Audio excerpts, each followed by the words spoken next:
You're listening to the Get Out and Drive podcast with John, custom car nerd Meyer, and Jason, old car guy Carr.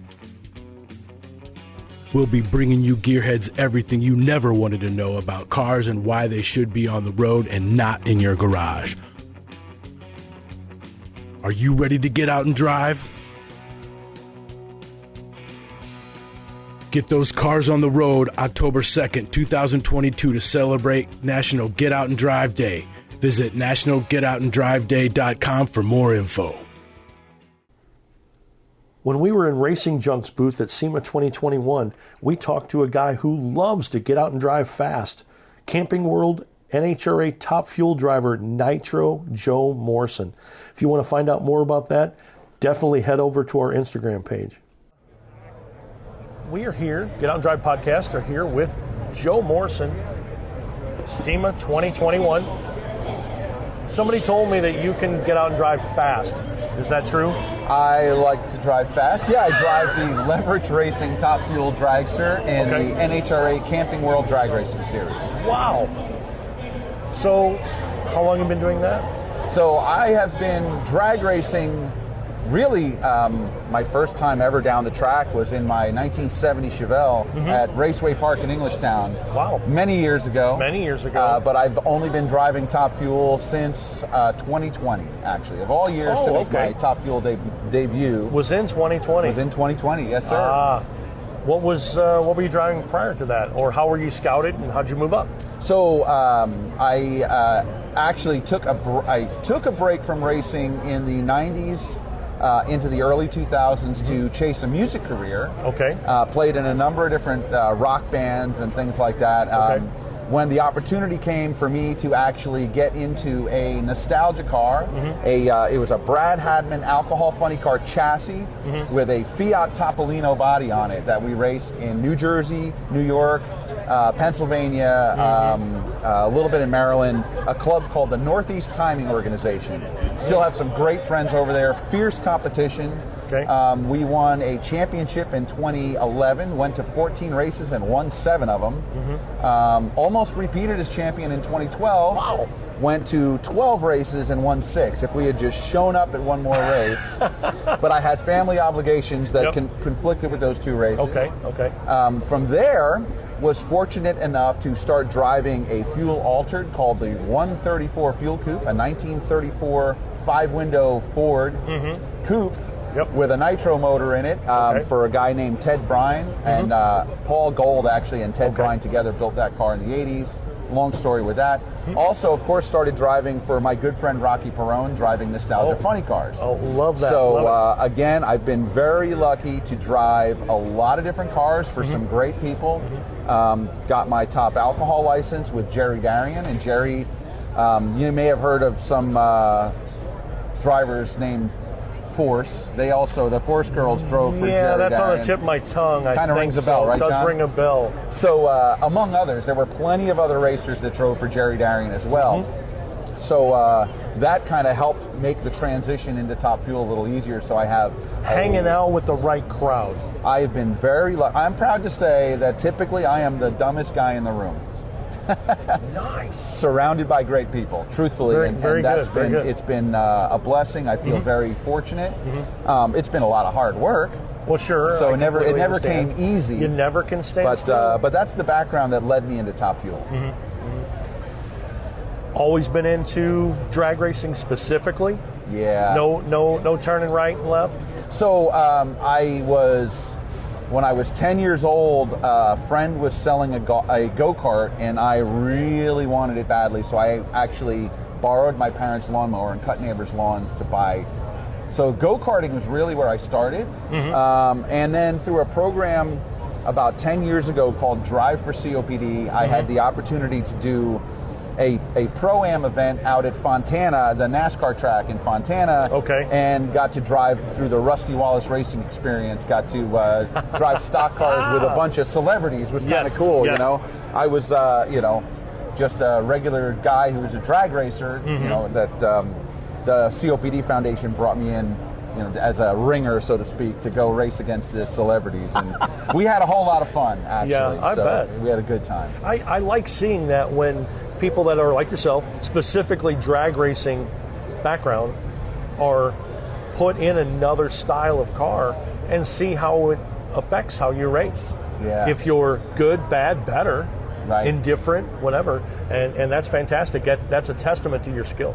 Well, I just love machines, and I get along. I'll just say that. I've always been comfortable driving. Maybe it's because I started at such a young age, and maybe it's because I'd watched my dad for many years and always loved driving. So, yeah, I'm driving Top Fuel now, but put me in a Volkswagen Bug and a 21-second quarter mile, and you know what? Right. I'm gonna love racing just the same. Exactly, So, exactly. Because some of the cars, they don't give you a time slip; they give you a calendar. Right. Yeah. You started on Monday and you ended here. Yeah, but I see how your career has progressed, and it's fantastic, and I'm very happy to see that's happening to you. Thank you. Appreciate it. We always ask all of our guests, what drives you? We know that you drive a car. Obviously, you can operate it very well. Why do you care about this industry? What drives you to do what you do? So, it's a combination of things. So, really, the thrill of driving, it's just something that I've had since that first go-kart at age 10. So that's always a factor for sure. I got to tell you, in drag racing in particular, maybe that's just because that's where my experience is, but I've made some of the best friends. Some of the coolest people are involved in car culture in general. Right. Whether it's a lot of the car shows that we've done over the years, bringing a race car out and that kind of thing. Car people in general are just awesome people, and so that being able to race with friends has just been an amazing thing. Well, people share ideas, and they help bring you along. And that's the biggest thing that we push on our show, is supporting the next generation and making sure that everybody shares information. Sure, there's going to be camaraderie. Sure, there's going to be rivalry. Oh, yeah. And you have little secrets that you keep to your chest. I get it. But everybody has to have fun. Oh, and that kind of moves the industry forward. Yeah. And making sure that everyone's super happy. There's always going to be some bad apple in the room, but yeah. What was your spark? I know you talked about your go-kart. Do you remember, because all the car guys do, all car guys and girls, they remember their spark of, I'm just cruising along and I'm young little Joe Morrison, and all of a sudden I'm interested in cars. Do you remember exactly when that happened? So, yes and no. Yes and no. So, and here's why. So, my mom and dad's first date was to Island Dragway. Okay. Dad was racing there. Dad would work there when he wasn't racing there. Mom wound up working in the timing tower. So she was still working in the timing tower after they got married when she was pregnant with me. So when I tell you I've been around drag racing since before I was born, I mean literally, like I am, you know, bred into it. Absolutely. So I have a couple of very early memories. I remember one time we were racing Dad's stock eliminator car. My brother and I were really young. I was probably 3 or 4. My brother was 1 or 2. We were at the San Air Dragway in Canada. I remember everybody outside, like they were still working on cars in the middle of the night. It was dark. People, campfires going, laughing, drinking, having a good time. And I remember thinking, boy, don't these people ever sleep? No. But just how much fun it was being there and being a part of it. The funny thing is, and I don't remember this was a story told by my mother. So as a toddler, my dad had a 59 Corvette. Okay. And evidently, before the times of car seats, right, I was sitting on my mother's lap in the passenger seat, and some guy pulls up in a GTO at a traffic light. Right. And, my dad looks over, and my mom's like, kind of smiles, and of course my dad smokes him off the line and leaves him in the dust, and they said I could barely say it. I said, do it again, Daddy, do it again. So maybe that was it. I want to go fast. But laughing, that my mother said it was just, so honestly, it's just been a part of me for as long as I can remember. And from the earliest memories at Englishtown I was there when Jungle Jim Lieberman got his one and only national event win. Wow. I was a little kid, Wow. but I was a huge Jungle Jim fan. You were just there for Pam.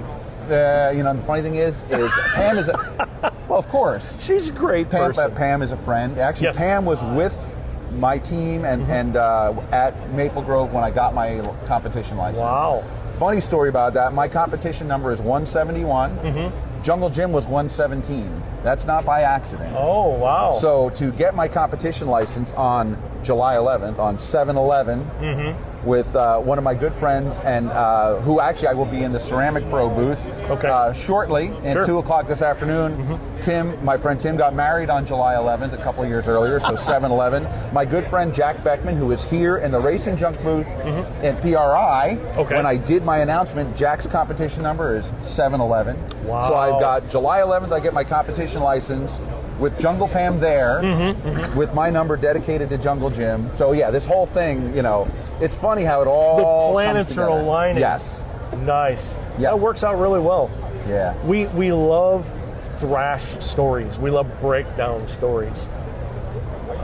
Tell us something, either pre-pro career or pro career, whatever. We love breakdown stories, middle of the night thrash, stole a part off this competitor's car, if he's broke out, all that type of stuff. We've had a couple of them. I mean, listen, racing, anytime you put nitro in the tank, the possibilities of things blowing up go up, significantly. So we did. So Gainesville this year, we made 2 qualifying passes and basically blew up everything we had. Kicked the rods out of motor for the first pass, second pass, same thing. Absolutely just demolished the engine. Wow. So here it is, and but we were in the show. Okay. But we were in the show. Okay. So what we wound up doing was we wound up finding a block that we bought from another competitor. Okay. And thrashing, putting it all together. Because of television, we had a 10 o'clock first round, which meant we had to be at the track even earlier. Because it was a live show. Absolutely. Yeah. Oh yeah. Yeah. You got to go with the TV schedule. So yeah, the guys we worked on everything till 2:30 in the morning. By the way, spring forward, we lost an hour of sleep and had to be back at the track by 6:30 in the morning, and we made round 1. Really? Made round 1. So that was basically had nothing left, scrambled, put whatever money together we could, and actually made it to first round. Now, of course, we didn't win first round because we were not going to take the car down the whole way down the track because we didn't know why we were having the problems we were having, and we subsequently found out. But I mean, when you scatter 2 in a row, yeah. Whereas the year before, in 2020, we literally did not hurt a single rod. Wow. But we come out in 2021, and all of a sudden, can you share with us how it broke or why it broke? So, if not, I understand. Yeah, actually, it was a valve train issue, believe it or not.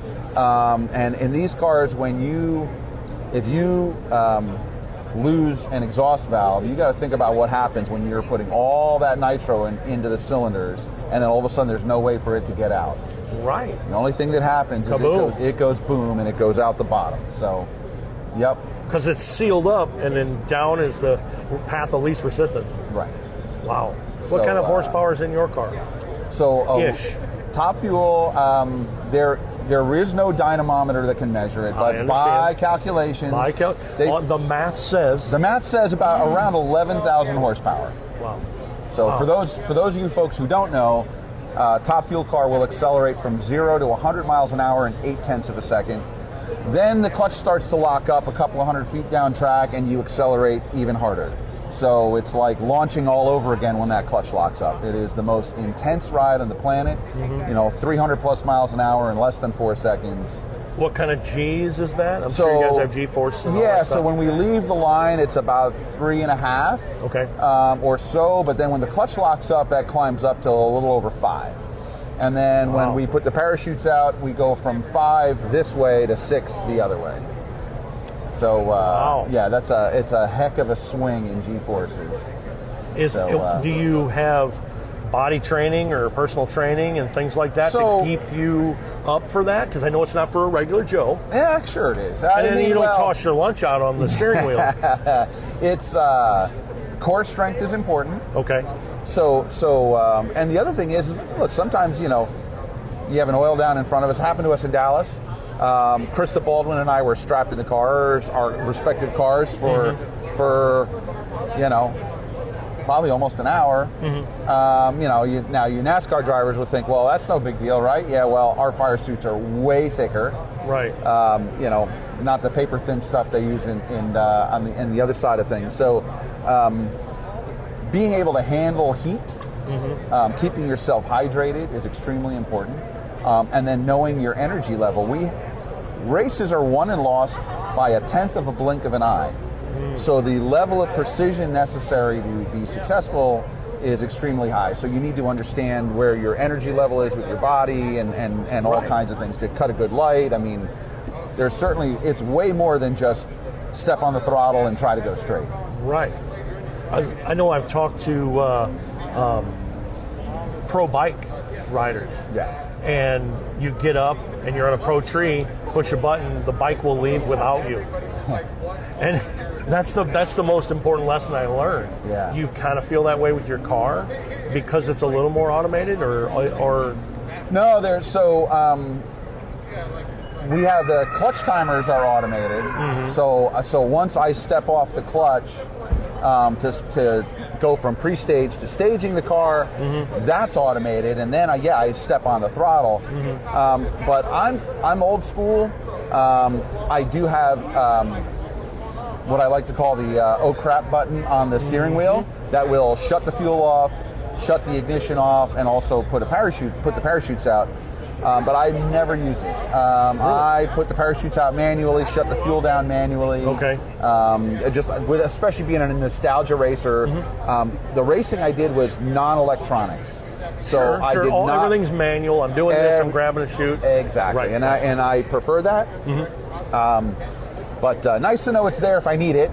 If really you get into trouble with the car, then automation is great when it works. Right. But I gotta have a manual backup for stuff. Absolutely. Yeah. Good. And for me, the automation is the backup for me. Wow. Okay. So I operate the car manually, mm-hmm. but the automated stuff is just in case there's a problem. So good thing. Now, feeling like the car left without you, as a driver, you become accustomed to the speed and the viciousness of these things. Right. I don't know that you ever get completely used to it, but the first time or two you drive the car, you're kind of along for the ride. And I've obviously never driven a top fuel car. Yeah. I know as a spectator that the sound coming out and you're leaving causes that flutter. Do you get that as a driver, or because you're ahead of the sound? No, it's different being in the car than outside the car. Okay. And even in the funny cars, having driven nostalgia nitro funny cars, mm-hmm. once they put the body down, mm-hmm. it deflects some of the sound from where the headers are to where you're sitting. Right, through the outside of the body exits. Right. It's quieter. I mean, it's louder in the funny car than the dragster. Okay. But it's still, as a driver, you're managing multiple sensory inputs. Not only what you feel in the car, what the car is doing. Right. But what you're hearing, at the same time, and then obviously what you're seeing. Right. And you would have to get accustomed to that situation being muffled, trying to save your hearing. Right. Right. So I have some custom-made, hearing protection that we're going to start using, and very good. I have to try to. So I'm going to start at the beginning of the year with that. Okay. And try to get myself accustomed to it. But have you had any scary moments? Because obviously going fast is you go fast quickly. So not. Yes, I have, but not in the top fuel car. Okay. Having come from a blue-collar family, we don't come from a lot of money, so mm-hmm. I always raced my own car very conservatively. Okay. I am not one of those drivers that has the never lift mentality. So stay in it. Right. So I know what everybody gets to a point where you cross that line. Mm-hmm. And I did so twice in my career. I wrecked the fuel altered that I was driving at one point. Okay. I crashed my friend's jet car at one point. Oh wow. But once you know where that line is, you want to go right up to it without crossing it. Okay. So two things. I mean, part of the saying is when your right foot's connected to your wallet, you're more likely to, if the car is not happy, to stop, to lift, and abort the run, because you got to pay for it. That is correct. That is correct. So, long answer to a short question. That's why I really have not had, many, oh crap moments in the car, because number one, I don't want to hurt the driver in the other lane. Sure. Right. And number two, hey, listen, I don't want to wreck the thing because it's going to be way expensive to fix it. My motivation for winning has way less to do with beating the driver in the other lane and everything to do with the fact that I love racing so much that I want to race again. Okay. So my approach and mentality is I want to win because I want to run 4 times on Sunday. Right. I don't care who I'm beating or not, I mean, it's just the more I win, the more I get to race. Some people, once they've come close to wrecking a car, say, okay, yeah, you know what, let's be a little more careful next time. You hope people learn that lesson. I've seen some drivers that never learn that lesson. Right. And, so be it. But, You have any other non-drag racing, car collection, any kind of automotive interest outside of what you do professionally? I absolutely, interest for sure, 100%. Okay. Do I have hot rods right now? I do not. I still have my Fiat Altered that I raced in the Nostalgia series. So that car we're going to be bringing back out again. Okay. My younger son is really interested in cars, and we're looking at right now, he'll get his license next year. Okay. So we're looking at a project car for him. So there will be a project car in my near future. Nice. So we will see. He loves classic cars, and it's just they've gotten very expensive. I mean, from back when I got my license. $700 car is $7,000 now. Absolutely. It's scary to look at cars for sale. Look, the market is what it is, and as these cars become more and more rare, they become more and more valuable, as long as there are people that love them. And the challenge is, you've got a 16-year-old kid that loves 60s muscle cars that can't afford one. Correct. So that in and of itself becomes a challenge. So we want to keep the newer generation engaged. We want to provide opportunities for them. He's been helping on the Top Fuel car as well, which is kind of neat, and learning some things along the way. Little jobs here and there that he can step his foot in. Yeah. So we'll see what we end up with. I mean, he may end up with an 80s or 90s, Camaro or Mustang or something. We always talk about that 30-year cycle of nostalgia. Yep. That's why the G-bodies are coming forward and all that type of stuff. The market of that is starting to get very hot. Yeah. Yep. And it's crazy. And again, like you jumped into it quickly without even me asking. We always push what drives youth. Right. YOUTH. It is something that's important to us for giving to the next generation. Absolutely. And I'm glad that you are. Support the next generation is very, very, very important. We have to, otherwise our sport will disappear. Yes, exactly. And all of our knowledge will just go away. Yeah. Yep. And I just think about all the amazing friendships I've had through the years because of hot rodding, because of racing. I would hate to see that disappear for my kids and their kids. So we have to do whatever we can to bring the next generation along. Has there been any talk of Top Fuel style electric vehicles? So there are, because that's the biggest the biggest break in the internet thing this weekend is Project X and I saw a few of other vendors and things, but Project X having a General Motors plug and play, engine in it. Yeah. Has there been? Have you been privy to talks about that? So I have. I don't have any inside information there at all. From what I've seen, I mean, there was Don Garlitz was working at breaking the 200 mile per hour barrier in an electric dragster. There was another team that actually accomplished it first. And then, of course, you've got the electric Copo Camaros and Mustangs. I've seen them race. at the track. I know Bob Tasca drove an electric Mustang. They're impressive. Those were in the 9s, right, or the 8s? Something like that. Yeah. They're impressive. For me, and look, of course, as a top fuel driver, the sound, the feeling, everything that goes along with it, that will always be a favorite for me. But I'm not one of those that says, electric cars should not be out there racing. I think there's a place for it. I think, the sanctioning body will have to do whatever they can do to make sure that there is whatever playing field is as appropriate as possible, whether they keep them in separate classes or integrate them. Okay. I have no idea. I welcome it either way because I think, listen, racing has always been about embracing technology. Yes. So I see this as something that you would hope would bring more people in, and if someone comes to racing because they want to see the electric car run, and they're there and they see a top fuel car run, they will be hooked. Yes. There are very, very few people that see a top fuel car run and say, yeah, that's not for me.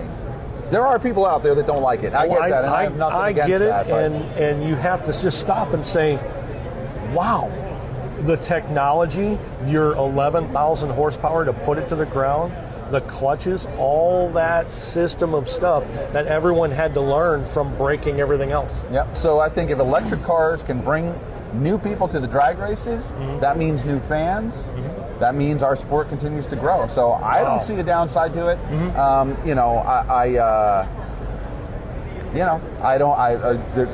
We have no crystal ball on the table. No, there's none at all. I don't have the the mental ability to see into the future. Yeah.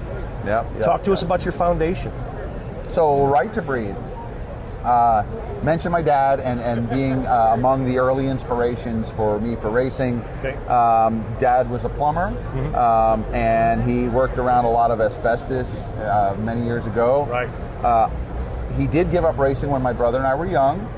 By the time I was able to give that back to him in the mid-2000s, he was diagnosed with COPD, or chronic obstructive pulmonary disease. Okay. He did not get diagnosed until he had lost a little over half of his lung function. Wow. We found out that is a common story.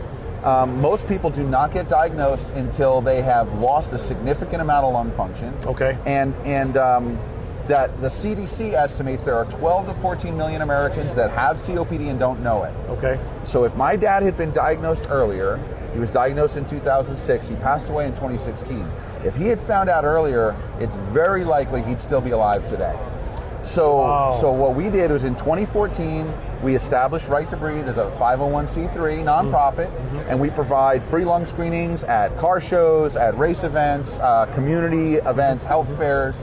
We provide patient support for people that are already living with lung disease. So it's not just the folks that are at risk, it's also the folks that are already living with lung disease. Because we used my dad's passion for racing to help him stay healthy, to help him fight. When you can't breathe, you really don't feel like doing much of anything. No. But the worst thing you can do when you have a breathing-related problem is become a couch potato, because then you decondition, and then when you decondition, it's harder to breathe, and you get this vicious cycle. Right. So my dad's love for car racing is what kept him healthy for way longer than he probably should have been. I see. Okay. So our message to hot rodders and racers is get to know what your numbers are. You can go to righttobreathe.org. That's RIGHT, the number 2, BREATHE.org. Okay. And we also just partnered with the news anchor Ted Koppel and his wife Grace Ann. Grace Ann has COPD also. There's a website called COPDSOS.org. Okay. And they are using the Right to Breathe risk assessment questionnaire. You answer 7 or 8 questions, and that will let you know, you get a score, and that'll let you know where your risk factors are, and then you can take that and talk to your doctor. So we don't diagnose anybody. We provide a pathway for education for people and tools for people to be able to go and talk to their doctor. So, well, that sounds great, and being able to help some people, that has to be a great feeling. We want to give back to the racing community, and really, there's a lot of folks in the racing community that are at risk because of what we do. I mean, my day job for many years as a landscaper, I'm in the risk group, so I've taken the screener myself, and had a conversation with my doctor. So my breathing, when I did the breathing test called spirometry, showed that everything was fine, but I'm in the risk factor. But my doctor and I have a conversation, and we know that we got to check me in a couple of years to make sure that everything's still good. So, it's something that I think applies to anybody and everybody. Yes. Keep tabs on your numbers. Yeah, absolutely. Great. How can our viewers and listeners, how can they find you? So the easiest way to find me on social media, I was given the nickname Nitro Joe. Okay. And racing fans will know that nitro, the chemical formula for nitro, is CH3NO2. Okay. So if you go to Facebook, Instagram, or Twitter, and you put in CH3NO2 Joe, just all one word, you'll be able to find me. So. Wow. And you've already covered your foundation, how they can follow your foundation? Yep, righttobreathe.org, and Right to Breathe is also on Facebook, Instagram, and Twitter. Excellent, excellent. So thanks for seeing us today at SEMA 2021. Have a fun show. Thanks. Racing Junk is the #1 racing and performance marketplace where you can post your racing junk for free. Parts, engines, race cars, trailers, project builds, muscle cars, chassis, tires, and so much more. Buy, sell, trade, and browse on Racing Junk and turn your garage into cash in your pocket. Or find that next dream on the site, built by gearheads for gearheads. And best of all, there's no transaction fees. 100% of what you make through your ad is yours to keep. Speed over to our friends at racingjunk.com and sign up for a Pro Club membership. Use the code GETOUT to receive a discount when you sign up for a Pro Club membership. Cruise on over to our website, getoutanddrive.com, for all the info you never wanted to know about our podcast. Hit us up on our listener hotline, be the first to know what's happening, get industry news, and grab your Get Out and Drive merch. Connect with us on social media. Find us on Facebook, Instagram, and TikTok. Follow us on Twitter at Get Out and Drive Pod. What drives you?